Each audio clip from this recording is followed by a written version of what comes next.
Welcome to BDC RAW Live. I'm your host, Josh Mitchell, and thank you so much for joining me today. If you could, as we get some people on here, share. Let your people know that we are live, and I want to thank you so much for joining me today.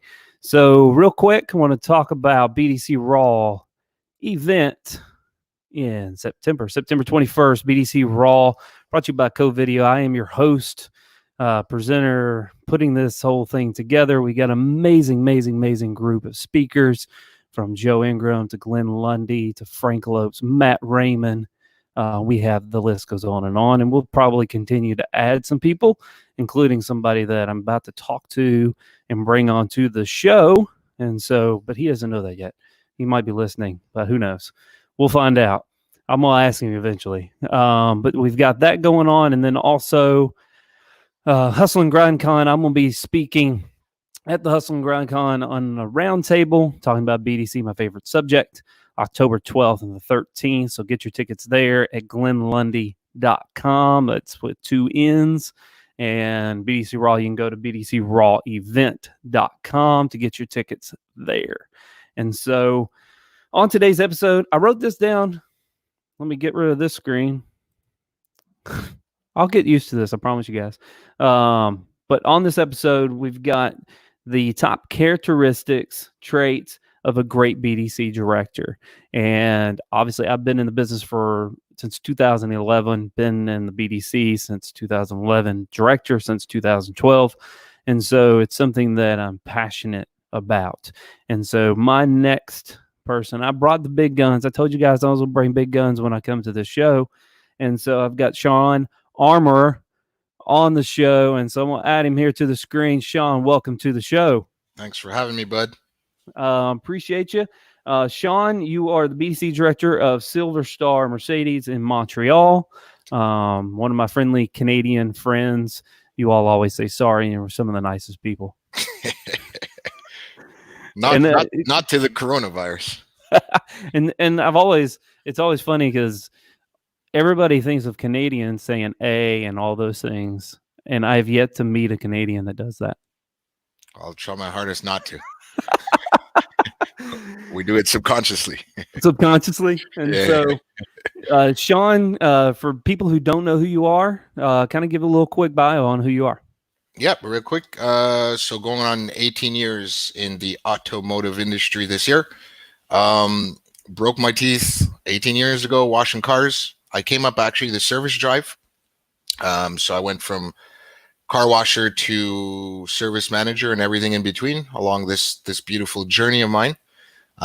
Tried my hand at sales. I did pretty good. Just the hours weren't the greatest for me, 9 to 9s. And then I've been managing and building BDCs for Canada's largest dealerships for about 10 years now. And so at some point in my journey early on, when this whole BDC thing became the craze in its infancy, way before CRMs, it's just something that I gravitated to because it was like a mismatch of everything that I've amalgamated, all the skills I've amalgamated. At that time, it was 2009. Something like that. Long time ago. Many moons ago. Yeah. You know, it's funny because you said that you were cutting your teeth on BDC in 2009. I think everyone was cutting their teeth on BDC in 2009. We didn't know what the hell was going on. Even when I got in the business in 2011, it was still early in its infancy. Yeah. And so it's one of those it's one of those departments that has grown over the few years, but it's also one of those that has had its ups and downs and people don't get, and still there's a lot of dealerships that don't get it. And they will now. Like, it's changed obviously with the coronavirus kind of shifting our business. A lot of these guys are wishing they had a BDC. And so they're feeling the pain of what it is to not have one, which is unfortunate for them, but maybe they'll learn. Obviously, they've got a lot of things, BDC, digital retailing, all the different things that they've put off for the past forever now that we've kind of discussed this. They're kind of not. And I don't think, if I may, I don't think it was done maliciously. I think that, well, first things first, this whole COVID or Corona. It's funny, it has two names, huh? Yeah. It's in disguise. I don't think it was done maliciously, you know, like 50, 60, 70 years of just, we've always done it that way, that mentality. There's Yep. always been the sales manager, has always been the god, you know, in the dealership. And then, you know, I guess the idea of a lead going to a different department as opposed to, you know, the sales floor, I guess the release of, how can I say, the release of that power, I guess just Oh, it scares people to death. Yeah, rub them the wrong way. So I think a lot of times the excuse of I've always done it this way is more of I'm scared to death of what it could be or what it could not be. correct. And so they think that, well, this is kind of working, even though it might not working, maybe not work. They're still obviously looking at what could it be? It could tick them down, could tick them up, but they're worried about more of the downtick than they are in any type of uptick. And so that's kind of been the thing. So we got to know each other through LinkedIn. And it's kind of one of those funny things how the world brings people together. It's just we were on the podcast with Jason Harris, and we just kind of struck up this friendship because obviously we're in the trenches together as BDC directors, and so we speak the same language, which is always fun. And so I wanted to get you on here to talk about leadership and BDCs and what those traits and characteristics, because a lot of people are looking for BDC directors and they don't know what to look for. They really don't know. Like when you talk about BDC pay plans for a manager, they're like, I have no clue what to do. I don't know. I've drawn up 99% of my pay plans. Yeah. And because they just don't know. Funny enough. Benefits me sometimes, but I wouldn't take advantage of the situation, guys. Yeah. The fact is that they don't know. Like a sales manager's pay plan, they've been doing them forever. They know what to do. But BDC managers, BDC reps, they just still don't know. But really what it takes to be a great BDC director is kind of our topic of conversation today, because I think a lot of people are looking for those people and they're looking for who is that person. And so these are not in any sort of order. And this is going to be part one, because we are going to have to do part two, because we have so much to actually get to that we would have you here all day. And we're not doing a conference or seminar via Facebook Live. So this is going to be part one. We are going to do part two, but I'm going to get to the first one. And I love this one because this is something I've said for years, been there, done that, still can, still will. I think this is the number one thing. Like you said, you have been inside the BDC. So what do you think coming up through the BDC and washing cars and those things, why do you think that has benefited you as a BDC director today? That is a fantastic question. Number one, and because we can basically deconstruct this in so many ways, so I'll try and keep it simple. Number one, it would go towards if we put it in topics, before the actual hiring process, like which kind of team member would fit into a BDC or what's their personality traits or what have you. I think the most important thing is defining a BDC. What is it responsible for? How far does it go? Where does that line end? Right? So I think BDCs fail. One of the reasons, I have 4 reasons, but one of the main reasons that BDCs fail is when they're poorly defined. And I think that's why a lot of dealerships that don't have them, a lot of GMs that haven't opened up to them, I think this is why that they do fail, because they don't ask the right questions. You know, before you were kind of saying they don't know what it is and they don't know this, but seldomly do they even ask the question. So the whole thing about me learning how to wash cars, and then when I was the jockey and then the shuttle driver and advisor, service manager, etc., over on the service side, because I did sales too, it allows us to articulate that over the phone when speaking with the customer. Whether it's internet sales lead that comes in, we can explain the process of what it's going to happen when they come in, or telling the customer what to expect when they're going to come in at service. Super important, because when you're on the phone, don't forget, you lose a couple of senses, right? We have 5 senses and you're immediately losing 3 of them. So you can't smell, you can't touch, and you can't taste, right? So you have to Can't do that right now anyway with Yeah, COVID. yeah, exactly. But it's very important to be able to articulate and illustrate, give them like a picture of what to expect. And because I've dabbled with a lot of these departments, and it took a while too, right? It's not like I washed cars for 2 months and then I hopped around. Like, I've done those things extensively over 18 years. So it gave me the ability to, whether it's writing scripts or whether it's the service campaigns or what have you, when you're building the architecture of it, it really helps. Yeah, I think the big thing is a lot of times where you have some failure in a BDC manager is that they've been there, done that, can't anymore, and won't. And I think that's a lot of times when you see some failures in management and leadership in a BDC, is that they've got there, they've arrived. So maybe they were a BDC rep, became BDC lead, and the next step was internet sales manager. Now they're the director. They've made it in their world. They've made it. And that is a deadly, deadly, deadly thought, is that you finally have made it, because I don't think you ever make it. No. By any stretch of imagination. I think there's always a next step, a next thing that you can improve. We always can improve every single thing that we do. Yeah. And so that's what I've prided myself on, is that I've been there, done that, and I still can and still will. Like, I will still get on the phone and sound like a fool. I will screw up on a daily in front of people. Yeah. And I'm okay with that, because they need to see that. And I think with me, it's like, a lot of times when managers take calls or something like that, they come in their office, they shut the door, and they get on the phone with a customer. And the BDC rep has no clue what the hell's going on behind those doors. And so I think for the biggest part is that they need to see what they need to hear what you say. They need to know what the customer is saying back to you, and how you are developing that and going through that with that customer, because that then develops them to be able to do it. And I think if you go behind closed doors because you feel like you're going to fail, man, fail in front of them. I can't tell you how many times I've screwed up. I cannot. And I tell people all the time, like, I'll take your lead, and I might screw this up, guys, but I'm going to do my best. Absolutely. Just like you would. I mean, I'm going to do my best, but eventually, I mean, I might screw this thing up. Yeah. And I think that's a big one.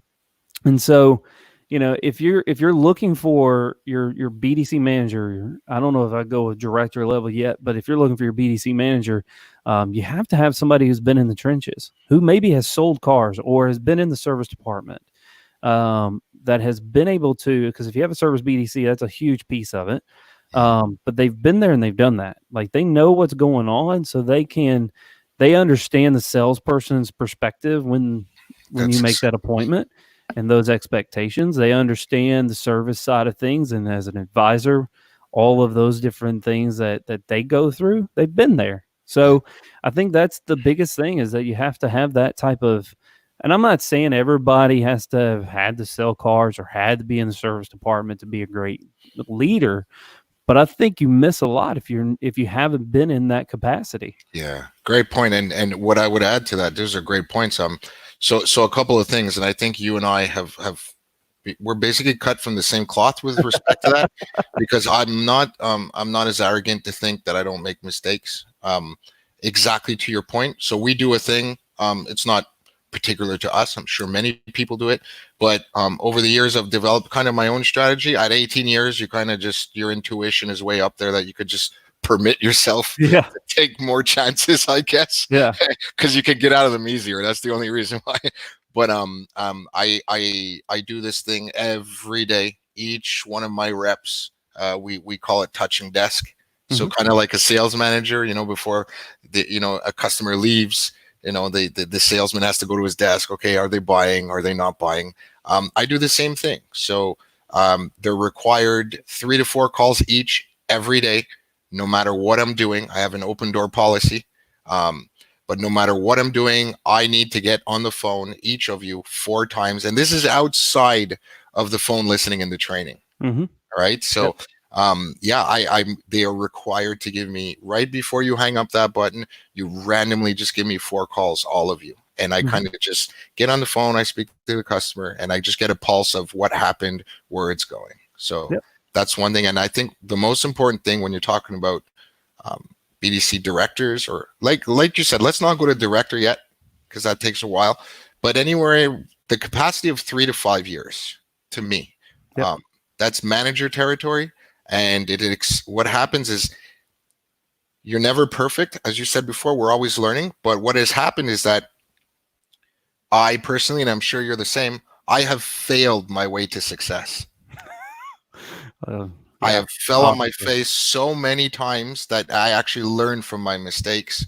And then as you move forward in your career, you're able to see the iceberg before it hits, right? And you're able to steer your team in the right direction.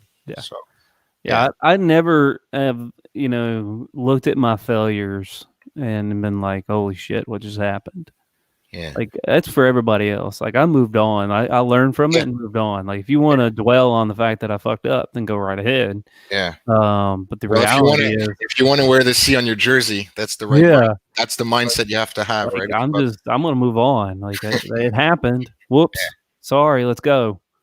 I've learned my lesson. So, I think that's the biggest thing, is that we're all going to have setbacks or issues, different things that are going to happen, but how you deal with them makes what's going to happen next more important. So, number 2, and we've kind of talked about this servant leader, and servant leadership has been kind of a buzzword in a lot of books.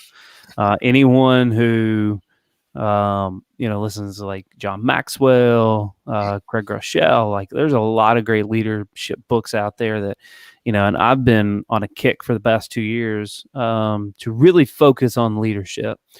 But when you hear servant leadership or a servant leader, what do you think about when you hear that? For me, it starts at the hiring process. I don't necessarily hire for skill. Although skill, obviously, we won't get into the whole thing, is important, yada, yada. But I hire off of attitude. And when I see that word servant leader, I get up every single morning out of service to every single employee that I am responsible for. Whether it's the receptionist, because we have a different kind of setup at my place. Like, I'm responsible for the customer service department, the service department, the receptionist, any kind of front facing, anybody that's answering the phone. So whenever it is that I do have to do interviews or what have you, the line of questioning that I have is probably a little bit different than where do you see yourself in 5 years, right? I know the departments so well, and I know the guest experience and what kind of experience that I'm trying to create or create for the dealership, that is.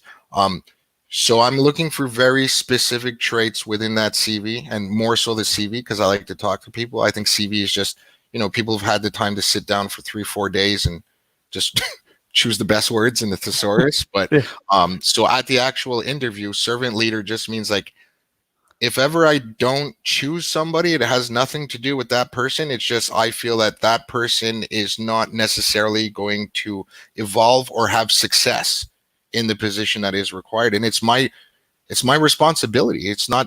I have to protect the company as well, but more so I have to protect the employee. Like, let's find a place where you will succeed.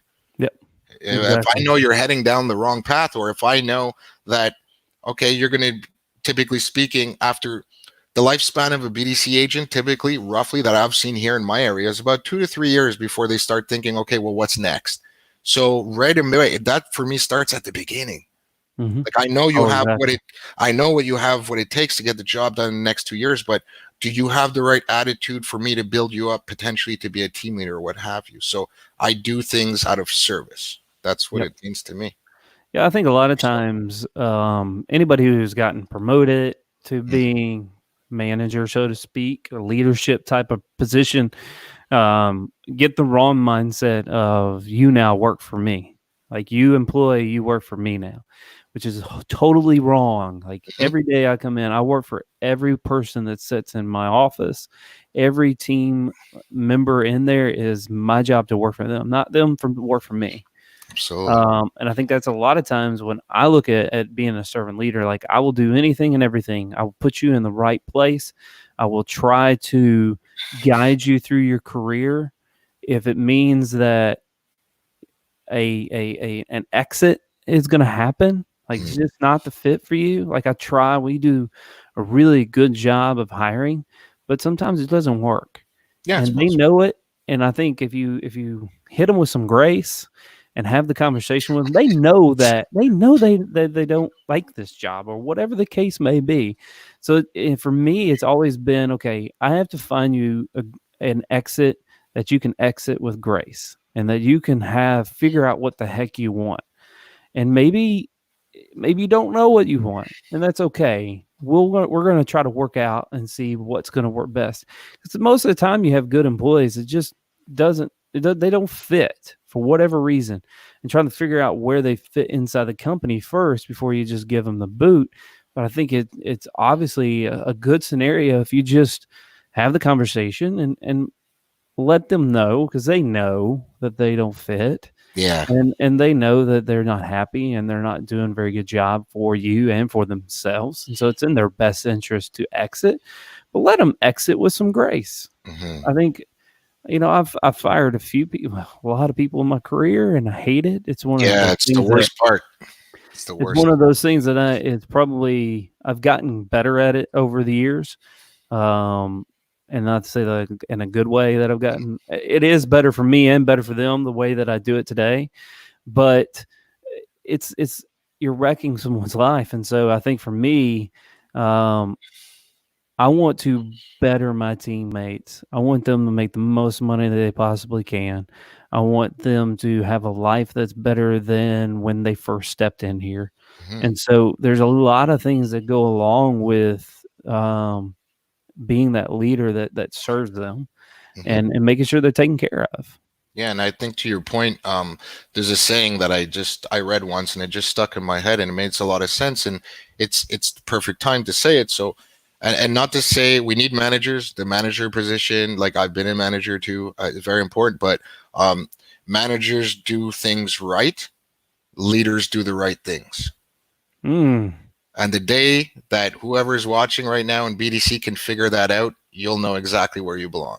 And it's not a bad thing, but the distinction is so important. It's so important because as leaders, we're not responsible for the results. We're responsible for the people responsible for the results. Right? The managers, yeah, for sure. They kind of steering, you're blowing the wind in the sail, you're directing people, but there's just there's a big distinction in my books. Yep. Exactly, which really segues us right into this one, which is, I'm a huge culture nut. I know you are. that servant leadership drives right into culture, because I think you have to be a culture-driven person if you're going to be a great leader inside of any business, not only BDC or dealership-wise. If you don't think culture is important, then you will have all kinds of chaos. And I think the biggest thing is your employees will your customers will never love your business until your employees do. And so I think a lot of times we look at we want our customers to love us. Well, how about your employees? Do they love you? Because if they don't love you, you're in a world of trouble. You don't have to worry about customers because I said this, years ago when I spoke at Driving Sales, I said, if you treat your employees like shit, they'll do the same for your customers. That's just how that is. Yeah, exactly. Definitely. And with regards to culture, it starts, well, listen, from the top down, right? I don't have the luxury of having my name on a building and having my own dealership. So we can only go so far with culture. But to me, people. It's always about people. It's always about employees. That's what you learn later on in a leadership role. It's about service, which we were talking about, and culture is the first thing. So I would much rather, and I don't know if people are going to be writing negative messages or what have you, but so be it. I would much rather have mediocre people with great attitudes and build them up so you're actually building your culture than have a bunch of Wayne Gretzky's. Well, he's Canadian, so it's perfect. So a bunch of Wayne Gretzky's on my team. You know what I mean? A bunch of Wayne Gretzky's on my team, because my focus is on ROI, or my focus is on making the most amount of money as possible. Well, these people eventually become problems in most cases, right? Because then, in all cases. well, then, thank you. I That's will in say all that. cases. I will say that. Yeah, and culture to me, such as yourself, I read a lot of leadership books. A lot of leadership books is very important to me as my career develops. And culture is extremely important in the sense that, how do we define culture to anybody that's listening? And it's leadership culture is just the ability to get a bunch of people to work towards a common goal, but by understanding that all of these people have different personalities, have different characters. So you and I, and any kind of leader out there, we have to be adaptable. And when you're talking about culture, the most important things, what I have read anyway, is basically creating a space of safety and trust. Oh, bingo. That is so true. And Once I think you've for us, established that, yeah, they'll do anything for you. I mean, Yep. once an employee feels they're allowed to make a mistake, I never yell. I mean, I don't necessarily think, and if your hiring process is such that it's the opposite of what I'm about to say, well, you need to check your hiring process. But I don't necessarily think any employee wakes up in the morning and say, I wonder how I'm going to screw up today.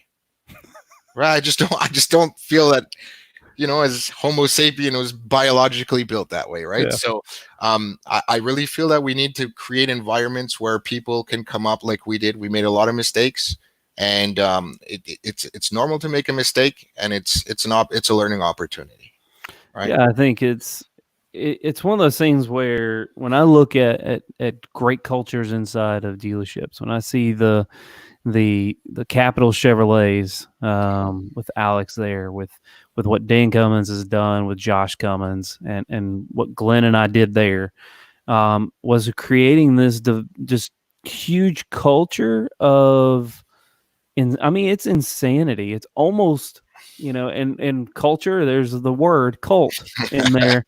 It is almost cult-like. And, and there's been great people who have done crazy amount of success in this cult-like thing. I mean, and I'm not saying it as a bad word for culture, but you almost create this cult-like following because everyone's on the same page. Everyone is trying to reach the goal, whatever the goal is. We've put it in place. Everyone is marching to those orders and is ready to go. And we'll we'll bring everybody with them. Yeah. This is how we're doing this. And that's huge for dealership success when you look from the top down and everywhere, is to have that ability to develop that culture of, all right, this is our goal. This is what we want to do. This is how we're going to do it. Let's go. They're working towards a common goal, but in their own ways. Exactly. And you have to, it's extremely important for me in the culture that I've been, because we lose a couple of people, but I'll be honest, and I'm glad we're live because you could quote me on this. Over the years, the majority of my success, the majority of the success, because I've built very successful BDCs from the ground up and sometimes restructured. And for me, it always is about the hiring process, and it's always about the types of people. Like, I'll never get up on a podcast and just tell people, like, I did this. It was a team effort. Like, yes, I blew the wind in the sails, but it was a team effort, and culture always plays the number one thing, and allowing people to have creative freedom. Like, okay, here's a script. I'm still 50-50 on scripts. Okay. I know a lot of people abide by them. A lot of people think it's the holy grail. Other people hate them. I think scripting is very important from the 0 to 2 years of an agent until they feel comfortable. But at one point, what if the conversation doesn't go the way the script goes? Right? So I think it's very important for them to have creative freedom. Yes, okay, have a script. This is the framework. These are the questions I want at the end of this conversation. However, they need to feel comfortable enough that we give them that creative freedom to operate, and you would see it does wonders. It does wonders when you believe in people. Yeah, I think it's scripts are great for the most part, but I think you need to teach people how to have they have to be able to have conversations connect with the customer. Correct. And your customer is not on script, and they know for the most part if someone is being very scripted. Yeah. And so I think a lot of times it's just teaching people how, like, the script's there and it's a good guideline, but have a conversation with the person, like make a friend to a certain degree, like connect. Absolutely. That's the biggest thing. Yeah, and mankind, all of us, humanity, we were biologically created to be in packs. We were biologically created to want to connect to things and people. Yep. Legit. And I'm going way back to the starting of all this. So that has never changed. Millions of years have gone by, and hey, look, we're still, I mean, look, I don't know about you, but I've been home for 3.5 weeks right now, and I need to start connecting with people, you know. Like, this is great. I think you look great, but I'd much rather be in a position where I could shake your hand and just, you know, just navigate about with other human beings around me. When we get out of this, I mean, there's gonna be a lot of hugging, a lot of people. Like, even if, like, I'm a side hugger, like, it's not. I'm going full on hugging. Yeah, I'm just randomly hugging people down the street, like, at least for the first 2 days. And so you said this earlier, and this kind of ties into number 5 also, but we're going to throw this up there with adaptable. You know, I think with the change that we've seen here, I've had to be crazy adaptable. Like, shit's changing every day. And I think for any leader, and I think with BDCs, just because so much has changed, and you know, you've been doing this in the BDC wise 2008, 2009, me 2011. The technology has changed. How we did business back then, it sure as hell ain't close to the way we do things now. Yeah. And so being able to be able to flex and to be able to on the fly adapt to a new way of doing business, a new process. Like, you know, if you watch my Instagram today, I just redesigned my entire process today. But it's time to adapt. Yeah. Business has changed. It's time to change some things. Yeah. How do you feel about the importance of being able to adapt, especially in today's market, but in any market going forward? Yeah, these are all great points. So I think we shouldn't really put numbers, like you said, in order of importance, but adaptability is definitely on that list. I think you get to a point in your career as a BDC manager. This is kind of where you start to understand. You start your transition from a manager to a director, if you will. Adaptability within a leader, if I may say it this way, I like to refer to it as intuition. You know, being able to see the iceberg before it hits, right? So, like right now, what's going on? We're all at home. We've said this before in a previous podcast, but I'm totally in my comfort zone, because even during regular times, a BDC is it should be, if it's not, but it should be in a constant state of evolution. And we're evolving right now. So to me, I'm totally in my comfort zone. Like, hey, we got to change this. Okay, give me half a day. You know, like what you just said right now. You know, you totally changed, you know, a lot of things, a lot of your processes today. Well, I'd like one sales manager right now to write on this thing live. Have they changed their sales process? Did they do that today? I'm not saying that they won't do it coming up, but how quickly can you do it? You know? Well, I think with sales management on that side of things, I think it takes, let's just be honest, some of them don't even know the 10 steps right now to the road to the sale. Like, let's be honest. Like, that's the biggest thing that, and I'm not getting on my high horse and shitting on all the sales managers out there, because there's amazing ones out there. But absolutely. But I think a lot of times it's when you're trying to move that type of ship, like, it takes, you better start turning 2 weeks in advance. Yeah. You're not going to miss the iceberg. Like, the Titanic's going down. Yeah. So I think for sales managers in that type of world, I think it's very hard for them to adapt that as quickly as you need to, because there's a lot of moving parts. With mine, I think for me, it's looking at what we've done for the past 6 months, what I feel like we need to do for the next 6 months, and where the business is going to be, and kind of go, okay, I like this, I don't like that. And I think a lot of times when you're building processes, a lot of times it's set it and forget it. Like we talked about this before we got on there, set it and forget it. Like whatever the CRM provided, whatever templates the CRM provided, and we just set it and we just go on our merry way.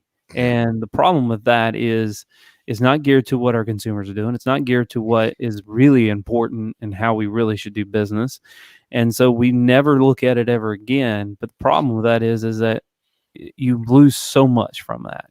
And so for me, it's been like I'm looking for opportunities. Not that I'm bored by any stretch of imagination. I'm not bored by it.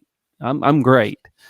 But I'm looking for, okay, I have some extra time right now, and I feel that we're moving in a different direction. So when we come out of this, we're going to come out of this. Yeah. When we come out of this, I've already made tweaks to this process that I just put in place. So if it worked, if it didn't work, what I need to move here, what I need to move there, there's a lot of moving parts to developing those types of processes, but I've been able to get to those tweaks before it's all hell, balls to the wall, everything's on, light switches back on, and everybody's like, buy car. I've already made those tweaks to it and made those adjustments to it before everybody else is thinking about maybe possibly doing it. Yeah, and to your point, like that's kind of what I was saying before, right? It's really about intuition. You had the intuition to say, okay, hold on. Today, okay, there's a soft opening. Like here in Montreal, we literally just opened back. We got deemed an essential service, only the service department, not sales, yesterday. So right now it's kind of like everyone's scurrying underfoot. It's just kind of a debacle, really, which I could kind of understand because we've been housed for like 3-4 weeks, and it's like, okay, you can open tomorrow. But one of the things is adaptability is very simple. What was good this week is not going to be good next week. And why? Because the enemy that we're battling right now is invisible. So this whole thing could switch on a dime, and you need to be able to switch with it. So a lot of it is figuring things out as you go along. Don't get anchored, love your plan, but don't fall in love with it, kind of thing. Oh, yeah. I looked at my plan and was like, this is an ugly baby. Who brought this baby in here?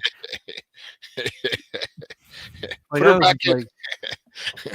The baby was ugly. That's all I have to say. The baby was ugly, and I was ready to get rid of it. So I just was like, all right, rip this up and let's start over again. Like, what the hell were we even thinking? But it happens, and I think that being able to adapt, I think with BDCs, what's great is if they said shut down, you all can't, be in the office, we could very quickly remote work on a dime. Like I don't have to come in the office. I do.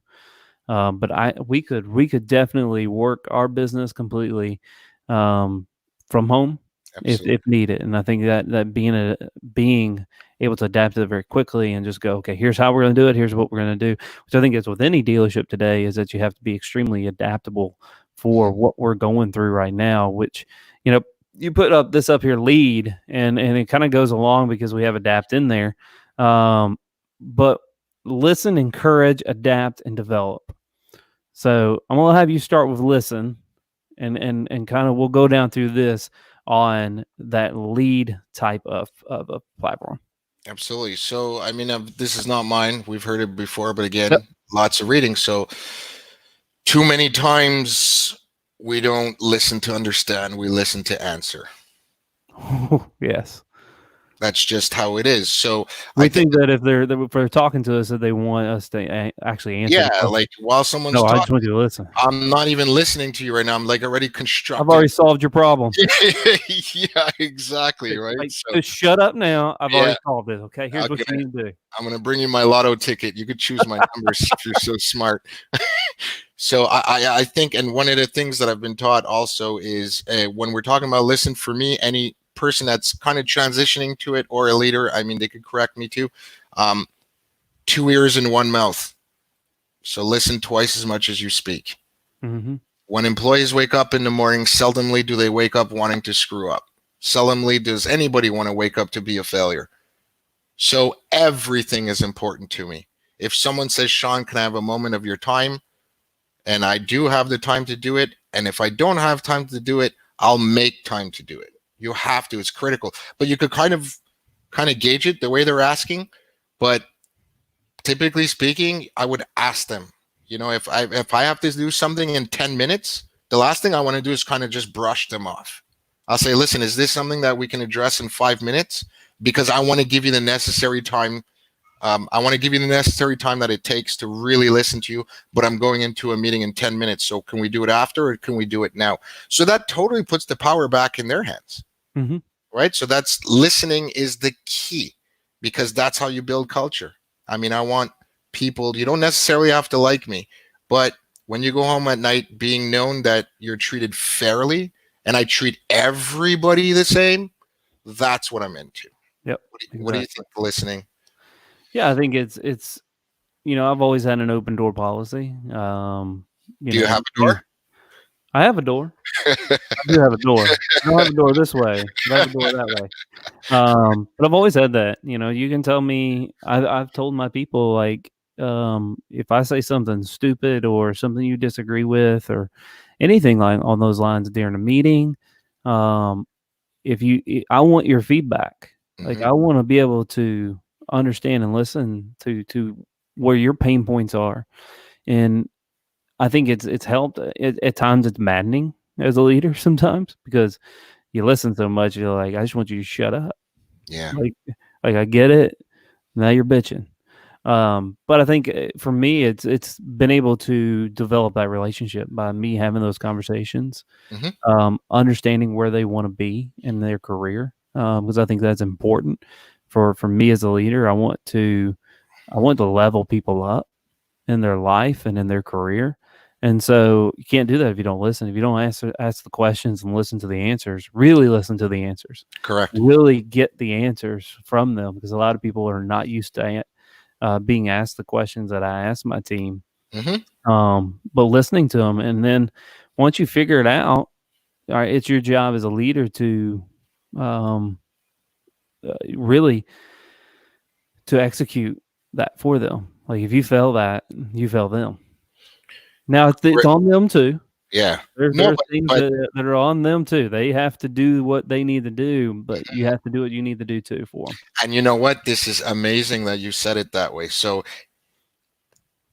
going back a couple of points, what you said before, if we're building the proper culture, if we have an employee that we know is destined to not do the best that they can, if you have an employee that, regardless of the situation, you are ultimately responsible.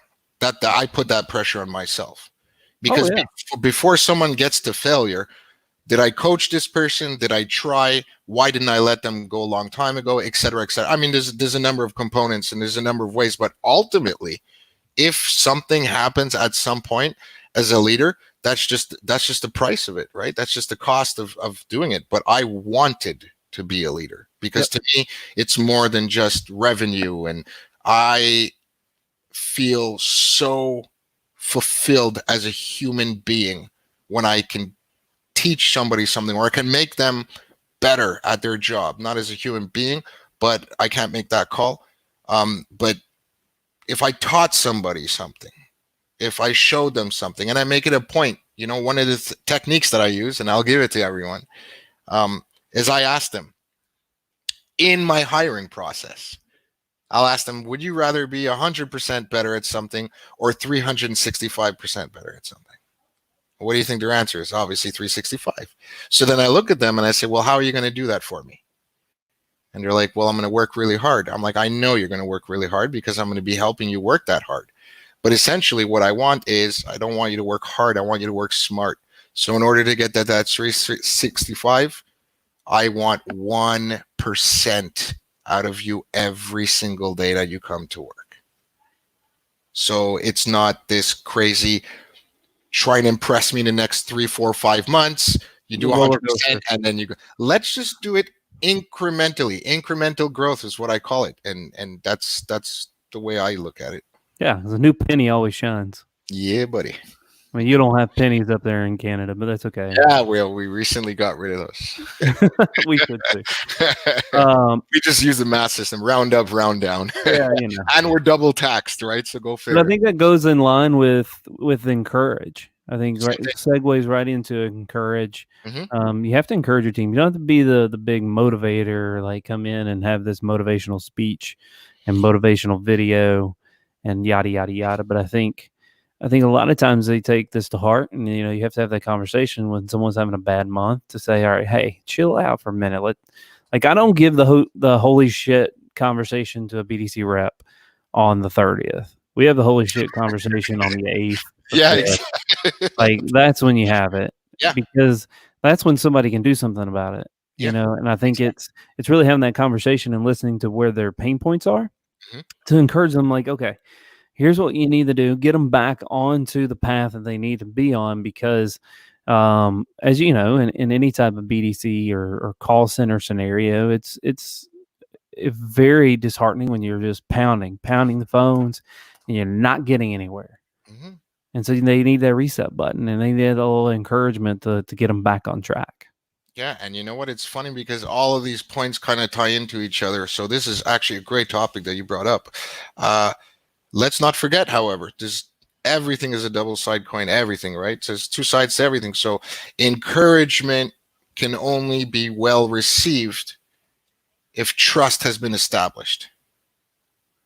That's the way I look at it. So if I'm encouraging somebody and in the back of their mind, they're like, yeah, well, you gave me shit yesterday, so I'm not listening to you today. So if I have one style one day and then I have another style the other day, and I'm just keep telling about numbers, and I don't just stop and take the time to really sit down and just shut up and listen to them, and really, really put some compassion behind it, it's super important, and that goes a really long way with regards to trust. So encouragement, you can encourage all you want, but if you haven't established trust, if you haven't established culture, it's going to go as far as you make it go, right? Yeah, I think you killed it right there when you said that. If you one day you're like the cheerful little boy in the BDC, Yeah. and the next day you're the raging asshole, and then the next day you're just quiet, like they have no idea what's going to happen. Yeah. And I think that's what you have to, as a leader, you have to be vigilant on that, because we can very easily get into that, like, what's wrong? Are you pissed off? And I'm like, no, I'm fine. And then after the 5th time that someone's asked you, are you okay? Like, yeah, I'm okay. Would you quit asking me if I'm okay? Like, I'm fine. You've just been very quiet today. Okay. So, I mean, because you get that. You just got a lot on your mind, man. But I think that's where you have to be very vigilant on how you are reacting or not reacting inside your department every day, because they read off of that and they feed off of that. And if you're stressed and there's something going on, and obviously you don't need to tell them everything that's going on, because there's some things that you have to kind of keep close to your chest when it comes to business that's going on, or issues that are going on, because it would be irresponsible for you to just throw it out there before you actually have the answers to what's going on, like especially during this time. There's a lot of things I had to keep close to the chest before I actually said it. But when I had those conversations with them, I was like, it's too early for me to tell you that. It's too early for me to give you the plan that we have in place, because it could change the moment I say it. So I'm not going to tell you, because it would be irresponsible for me. Yeah, but I mean, you give them just enough, because we have to remember a lot of things. And on LinkedIn right now, there's a lot of new buzzwords. I'm so happy. So it's going to replace a lot of the transparency and flexible and drill it down. Like, I'm so tired of hearing these things. So I welcome the new things that are coming, right? But I think it's important. It's very important to give them just enough that the people right now, whether you have an internal BDC or an outsourced BDC, we have to remember something. The employees that we have, and this is, again, it's not mine, it's something that I heard, I thought it was clever. The employees that we have right now, or people in general, myself included, we're not at home working remotely. We're at home working remotely in a pandemic. Yeah. Right. So it's not business as usual. It's not, well, we could get them working from home and it's business as usual. Okay, hold on. Like, COVID is waiting for me outside that door. I don't know if you hear him, and I hope not, but I got my son right now in a Fortnite competition tournament behind me right now. So there's a lot of components right now that, we are working from home, but I got to leave right after this and go out there and get supplies. There's my child behind me that I got to find some time to homeschool him. I mean, there's a lot of things. So it's not just working at home remotely. So when we, the employees that we do have working at home remotely, did we just, force feed them and just barrel them over and give them 40 hours a week? Can we not have a progressive 25 hours, 30 hours? Just pay them 40. Because we need to show some compassion right now and definitely some fairness, because a lot of the words that have come out through me interacting with my employees right now is fear, anxious, nerves. So we have to remember that, and it goes into the whole listening and encouraging thing. So definitely. And last but not least on this is develop. We kind of touched on adaptive or adaptable. But develop. I think that's a big thing, is developing your employees. And I think learning how to develop your employees, their learning styles and how they do things, and having a training plan. I think it's the biggest part of onboarding that we miss. Like, that's the first part of developing that employee, and you missed it on onboarding. Like, onboarding is such a cluster that you don't even develop shit. What's his name? Yeah. And so I think that's where it starts, is a correctly onboarding and having a training platform and an actual plan for them to get them through. This is what we are going to do for the first 90 days. Yeah. And then after we do that, this is what we're going to do. And this is what we're going to do, and continually kind of put this out over a 90-day or a 6-month, however you see fit, and when you need to do it. But really developing those employees, and I've had the privilege to be able to be part of some development of some amazing BDC reps, and now some of them are managers, with Megan Saxey, Debbie Bellamy at Dan Cummins, with Lisa Stroud here at Hubert Vester. I've had to be a part of some amazing, to see these people from like Megan was like a Sonic employee, just got out of college. Like, she worked for Sonic, which is, I don't know if they have Sonics up there, do they? No, but it's a burger joint. Like a burger joint, like McDonald's. Sorry, Canadians, they don't know these things. No, we keep it simple. Keep it simple. But so she came from that to being a monster BDC rep to she became a manager, did extremely well. She took a kind of a back step for herself, and is kind of honed into what is her own, which is even better for her. But to be able to watch these people develop is probably the main reason why I do what I do. Yeah. That's what I want to see. That's what encourages me every day, is that I've got a team that I've got to put forth and have them have amazing careers, because that's part of me. Yep.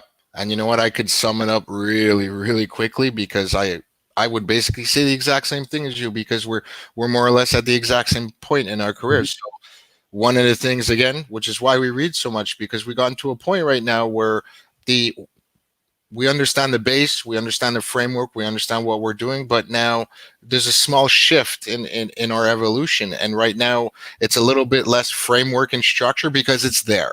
Right? We just have to guide it and manipulate it, but it's there and it works. So right now it's about channeling people. And I read somewhere that great leaders develop other leaders. Oh yeah, it's if you read anything from John Maxwell, and it teaches you a lot of leadership and how to get people to the next point, because like a lot of you have all the BS. It's like, it's lonely at the top, because you step on everybody. But bring them up with you, man. It's very simple. It's lonely at the top if you're an asshole. Like, that's the truth. But as long as you are building people's careers and helping them and developing them and being just available Yep. to them, like you all of a sudden have this amazing thing. And it's not perfect. It's not rocket science. It's not easy by any stretch of imagination. It's stressful at times, but the payout is extremely worth it. And like you were saying, it's trial and error, right? So one of the great things that I like to see, and I've experienced, just like you, have created a lot of people that have become managers, and some have went on to sales or advisors. But I don't know if you'll agree with me, but the BDC is now, or has always, but more so now, is literally the hub of the organization, right? So of the dealership, if you will. Now, I'm not saying it's the most important business unit, but it's definitely the hub, because everything kind of meets in there and then gets output, whether it's internet leads, service, phone calls, or what have you. So I think it's pretty cool when you get to a position where when your agents or when your employees start getting promoted from within and start going, like, they become an F&I, or they go on the sales floor, and now all of a sudden, whoops, there's that one person that started putting notes in the CRM now because they came from the BDC, right? Yep. As opposed to trying to force feed a salesman who's like, well, why would I put notes? Well, you dummy, because I'm going to call him tomorrow and I need to know what happened here, right? So I need to leverage that conversation. Or, when you go down, if you're over on the service drive, if they become service advisors, they'll put a note, or they'll make sure that the information is always updated at each and every contact with the customer. It's so funny, because one of the things is, anytime after July, what's July 1st? I don't know down there if it's the same. I would assume it would be, but up here in Canada, July 1st is like the official moving day. So everybody moves and everybody switches addresses or what have you. So what do you think, as of after July 1st, July 2nd, it is absolutely critical to start checking all of the information, because if we can't reach our people, it's useless. It's useless. Garbage in, garbage out, right? So Yep, exactly. Absolutely. So I told you, man, we could go on for hours, and we're at an hour. So I want to thank everybody for joining us today. I want to thank you, Shawn, for being part of part one of this two-part series. We'll let you know when part two is going to be. But for those that might want to reach out to you, find you where you are, let everybody know where they can find you.